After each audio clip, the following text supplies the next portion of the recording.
Assalamualaikum warahmatullahi wabarakatuh. Selamat siang semua anak-anak. Waalaikumsalam warahmatullahi wabarakatuh. Selamat siang, Ibu. Selamat siang, Bu.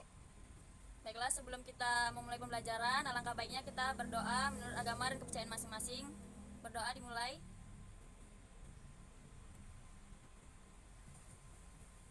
Berdoa selesai. Baik, saya akan mengabsen satu persatu nama kalian.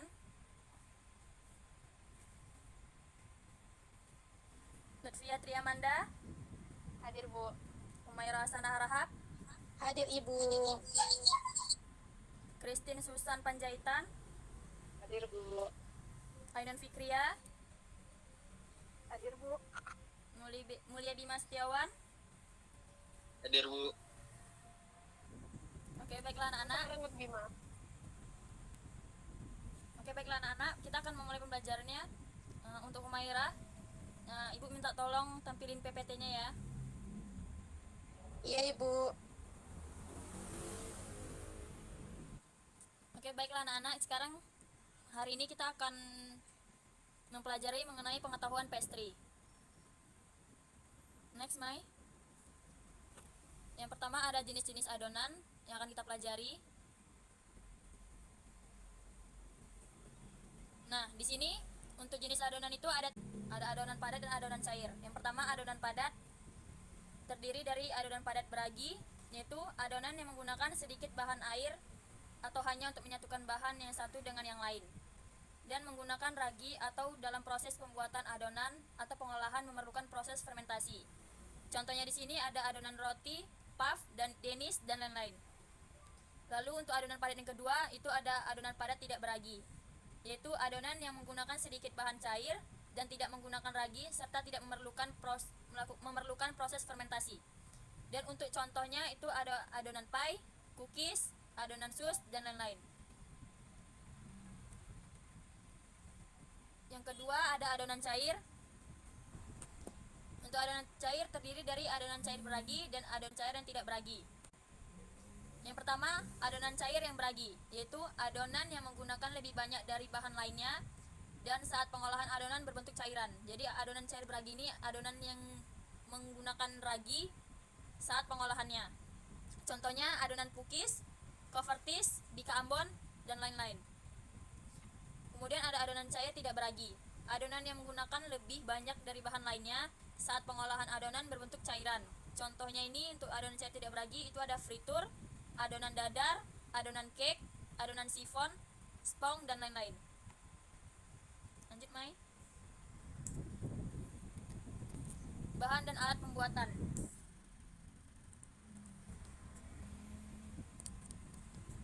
Nah, untuk bahan-bahan yang intinya itu yang pertama ada tepung terigu. Nah, untuk tepung terigu itu ada 3 jenis, yaitu ada tepung terigu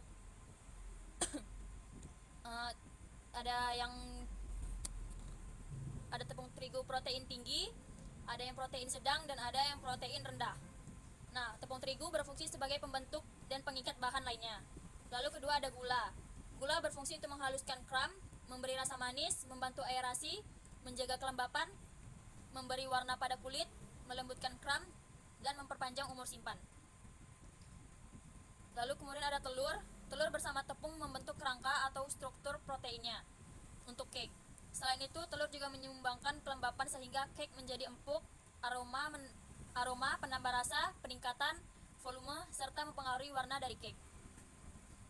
Kemudian ada lemak, berfungsi membantu dalam aerasi, melembutkan tekstur, memperbaiki rasa, memperbaiki kualitas penyimpanan, membuat tidak kenyal, memberi warna pada permukaan.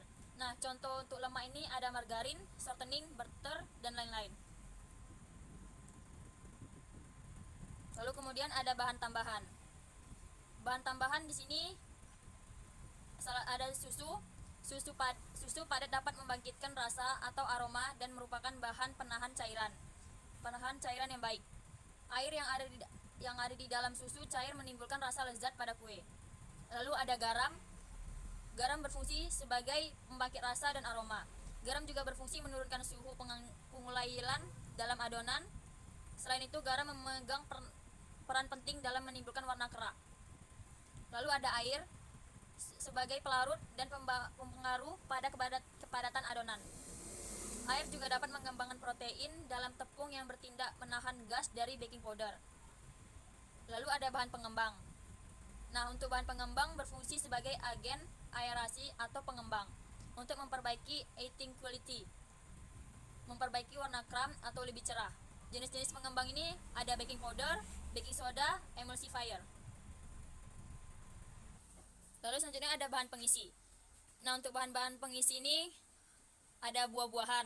Yang pertama ada karen atau kismis, yaitu kismis yang baik adalah tebal, bundar, bersih, ukurannya merata dan warnanya biru kehitaman. Roti kismis itu tidak boleh mengandung kismis yang mengkerut, berwarna merah yang terlalu asam sehingga akan merusak rasa kue. Lalu kemudian ada sultana, terbuat dari anggur kuning tanpa biji. Butir-butir anggur dicelupkan ke dalam abu atau potas dengan harum-haruman rosemary atau lavender dengan lapisan minyak zaitun di permukaannya. Lalu ada raisin, butir-butir anggur dikeringkan sebagian dengan memutar tangkai-tangkainya ketika masih tergantung di pohon, kemudian dipetik dan ditaruh di bangsal yang terbuka. Setelah kering, maka bijinya dikeluarkan. Lalu selanjutnya ada pistachio atau kacang kenari hijau, ada biji jambu monyet atau mete. Lalu ada sukade. Sukade dapat dibuat dari bahan yang sudah tidak berharga, antara lain dari kulit jeruk limau, jeruk manis, dan jeruk sitrum. Lalu ada manisan ceri. Kemudian ada rempah-rempah. Nah, untuk rempah-rempah ini yang digunakan ada kayu manis, digunakan untuk memberikan aroma pada produk kue atau roti. Lalu ada kapulaga. Kapulaga dipergunakan untuk kue lapis legit, kue kering, dan isian kue eclair atau sus dan pie. Lalu ada cengkeh. Mempunyai bau yang kuat, biasanya dipergunakan untuk produk-produk kue yang terbuat dari buah apel, seperti apple pie, tart, isian kue basah, dan berbagai kue lainnya. Lalu ada buah pala. Buah pala digunakan untuk keperluan kue donat, pastel kering, dan custard tart. Lalu ada wijen. Digunakan sebagai penutup roti dan rolls. Bila dipanggang, maka akan menyebarkan rasa dan aroma kacang sangrai. Oke, baik. Dari yang saya jelaskan, apakah kalian ada yang kurang paham atau ada yang ingin bertanya? Oke, ada yang ingin bertanya? Saya Bu, Ya, Christine, silahkan. saya ingin bertanya Bu, tadi di bagian bahan saya melihat di situ ada lemak. Yang dimana contoh soal kuenya ada margarin dan mentega Bu. Apakah ada perbedaan dari margarin dan mentega Bu? Oke, saya akan Makasih, menjawab pertanyaan dari Christine. Nah, salah satu perbedaan antara margarin dan mentega itu dari hasil pembuatannya. Nah, kalau untuk margarin sendiri itu terbuat dari lemak nabati dan untuk mentega itu terbuat dari lemak hewani. Itu salah satu contoh perbedaannya. Bagaimana, Christine? Baik, berapa mengerti Bu? Terima kasih Bu. Iya, sama-sama. Selanjutnya ada yang ingin bertanya lagi? Saya Bu Ainun. Ya, Ainun, silakan Ainun. Nah, tadi kan Ibu ada menjelaskan tuh tentang pembagian tepung. Nah, dalam pengolahan pastry ini, jenis tepung apa yang sering digunakan, Bu? Baik, saya akan menjawab. Nah, untuk tepung itu tadi saya sudah menjelaskan itu ada 3, yaitu ada tepung protein tinggi, ada tepung protein rendah, dan ada yang sedang. Nah, untuk protein tinggi itu ada contohnya ada cakra kembar, dan untuk protein sedang itu ada tepung segitiga biru, dan untuk tepung protein rendah itu ada kunci biru. Biasanya itu yang digunakan untuk pembuatan pastry. Bagaimana, Ainun? Iya Bu, dapat dimengerti. Oke, baik. Apakah ada lagi yang ingin bertanya? Baik, saya Bu ingin bertanya, Ya, silakan Bima.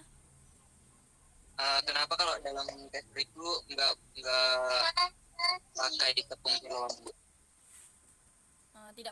Mengapa tidak memakai tepung kiloan gitu ya, Bima ya? Iya Bu. Ini pertanyaan Bima, bagus ya anak-anak. Oke, saya akan menjawab pertanyaan dari Bima.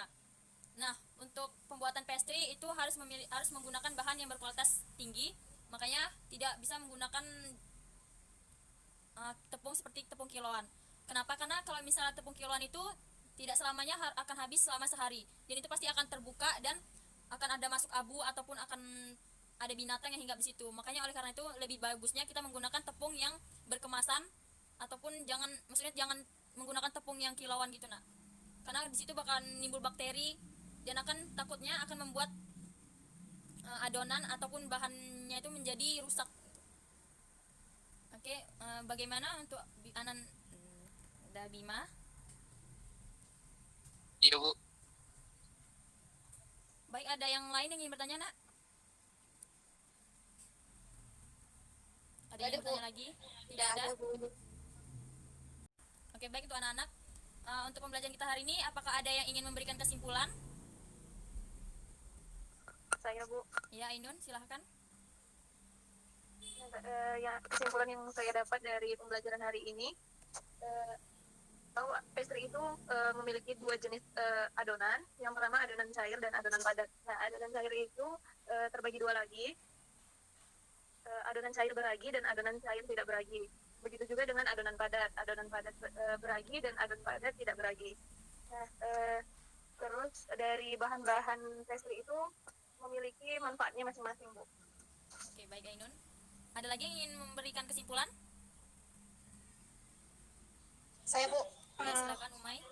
kesimpulan dari pastry ini, saya mengetahui tentang bahan-bahannya seperti tepung terigu, gula, telur, lemak, susu, dan itu aja Bu.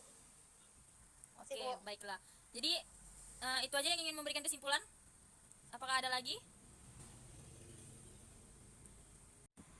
Oke, baik anak-anak. Dari kesimpulan yang disampaikan oleh Ainun dan Umay, benar sekali. Nah, dalam pembuatan pastry ini kita menggunakan jenis-jenis adonan, yaitu adonan padat dan adonan cair. Nah, untuk adonan padat itu ada yang beragi dan tidak beragi. Begitu juga dengan adonan cair, ada beragi dan tidak beragi. Kemudian untuk bahan-bahannya juga kita ada menggunakan tepung, ada air, lalu ada gula, ada garam, dan ada bahan pengembang. Nah, mungkin itu aja yang bisa saya sampaikan. Oh ya, untuk tugas, saya telah mengirimkan tugas di Google Classroom, yaitu ada LKS. Kalian bisa mengerjakannya dengan baik dan benar. Itu saya mengirimkan tugas, waktu pengerjaannya itu selama 3 hari, jadi kalian bisa segera mengerjakannya. Oke, baiklah, jika sudah kita akhiri pembelajaran kita hari ini, oke, saya akan mengakhirinya. Assalamualaikum warahmatullahi wabarakatuh. Selamat siang semua anak-anak. Waalaikumsalam warahmatullahi wabarakatuh. Selamat siang Ibu. Terima kasih Bu. Bu.